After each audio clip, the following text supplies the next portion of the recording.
Okay, so you might be wondering where I be on my journey.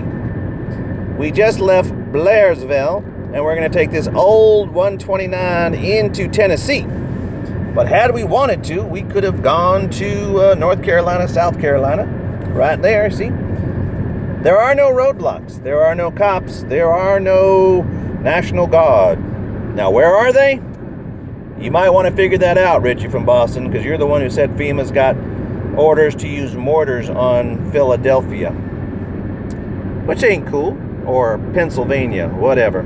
So we're going to go to Chattanooga, and then my associate's going to go back to her hometown, and I'm going to get that car that Richie from Boston liberated for me, and I'm going to head to Wisconsin. And I'm just using a paper map, no GPS, no radio, no cell phone, no TV.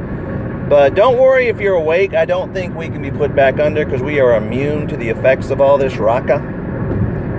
And Helen, Georgia was awesome.